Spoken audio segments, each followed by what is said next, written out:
Hi, everyone, and welcome to a presentation on AP Music Theory at Mililani High School. The question always comes about, who is AP Music Theory for? Well, do you love music? Do you want to learn more about how music works and functions? Do you want to gain a better appreciation for and about music? Do you want to stimulate your musical mind daily? If you answered yes for any of those questions, AP Music Theory is for you. What will you learn in AP Music Theory? You're going to learn music theory through four-part writing and analysis, including secondary function. It's music from the common practice era, which is from about 1700 to 1850, or the rise of Baroque, classical, and Romantic eras in music. You're going to start with the basics of staff notation, reading treble and bass clef, and also alto and tenor clef. You're going to learn everything you wanted to know about rhythm and everything you wanted to know, and may not know yet about meter. You're going to learn your major and minor scales using key signatures, and you're also going to learn what we call modes, which is a different way of hearing certain types of scales. You're going to learn about intervals, put the intervals together to create chords, mix the chords around to create inversions, and then we'll also learn musical expression types of things like dynamics and articulation. We'll learn about phrasing and the different types of phrases there are in music, and then we'll make our way to harmony. What are harmonic progressions? What is SATB? It stands for soprano, alto, tenor, and bass. And where does that lie for voice leading? We're going to learn that it lies about four-part harmonic function and that the soprano, alto, tenor, and bass work together to create beautiful harmonies. Then we're going to learn about embellishing tones. What about the pitches that are not in the chords? How can they be used to vary the music to make it even more glorious?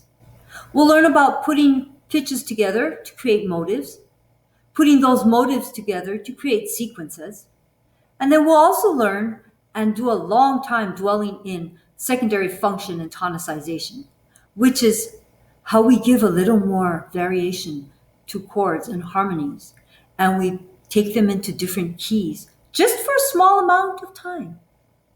Then we're going to finally learn about the organization of music, which is called our musical form. How are you going to learn in AP Music Theory? We do quite a bit of drill and practice, especially in the beginning. Just like you had to practice over and over, 1 + 1 = 2, or 3 × 3 = 9. To learn music, you're learning a different symbol system, so we have to drill it into you. When you see this note in the treble clef, that is C. Or when you see this note, that's a 16th note, or a 8th rest. We also have to do practice and a lot of drill and practice on learning key signatures, scale patterns, different types of scales, I call them our memorization skills. Then we're going to put that into practice and analyze things, both written in staff notation and then also aural. You see that word a lot in music, aural, A-U-R-A-L, which is your listening ear or anything that deals with hearing, which also includes singing. Let me get to that in a minute or so. We're going to do number 3, listening, a lot of listening. We'll do a listening to recorded music, orchestras, jazz music, cultural music, any type of music, we will listen to it. And then, like I said, you're going to do some singing, sight singing. You will take a melody that's given to you and you will sing it. We use a system called solfege, which is do, re, mi, fa, sol, fa, mi, re, do. Actually, it goes do, re, mi, fa, sol, la, ti, do, and comes back down. We're going to take that, put those syllables on melodies we see, and sing it. Of course, we'll start at the very beginning. And then you will always have assessments, both written and aural. There we go again, our ear and singing assessments. There will be ones that are done daily. There will be ones done weekly, and you'll get the occasional quiz and, of course, your exams. Everything in the class is based on points, so every assignment is given a specific number of points, and you can earn those points to get your grade.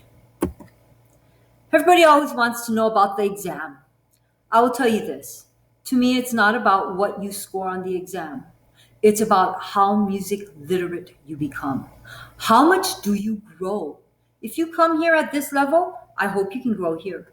But if you come here at this level, you better exit my class with a growth just as great as the person who entered at a lower level. It's about you becoming a better musician, you becoming a more knowledgeable person to appreciate music better. But let's talk about the music theory exam. First of all, it is a what required exam, as are any AP exam that you take for the course you take at this school, Mililani High School. There are two multiple choice sections. There's a multiple choice section A, which is, I believe, about 35 questions. And then there's a multiple choice section B, which deals with listening questions, which is about 25 to 28 questions. So again, one multiple choice section is mostly written work. The other multiple choice section is using recorded music to answer the questions. There are 7 free response questions.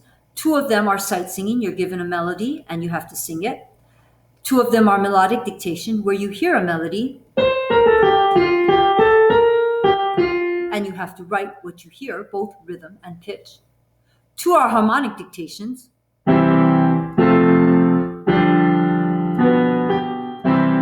where you have to write the soprano and the bass line and tell me what chords I play. And the last one is they give you a melody and you have to compose the bass line or the chordal pattern for that melody. About 60% of the test is written and 40% is oral. I'm sure you must have questions, and I wish I could answer them right now. And I might be able to. If you have a question, shoot me an email, please, because I usually answer my emails pretty quickly, and I will be happy to answer any question you have. Your question might be, do I have to be in the music department to take this class? Absolutely not. Your question might be, do I have to play an instrument to take this class? I'll tell you this, it will help, but you don't have to. I will take anybody from a beginner to an advanced student.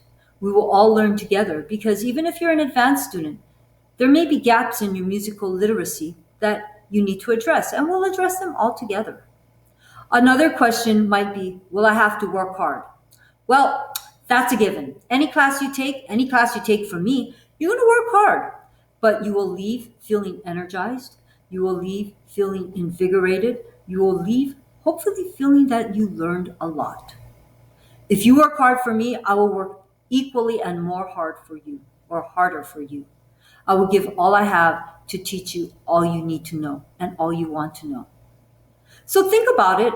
Think hard. I would say think long, but I hope you'll make the decision to take AP Music Theory if you really want to. I would love to have you in class. I hope to see you in class. And I do hope to see you soon. Until next time, see you soon.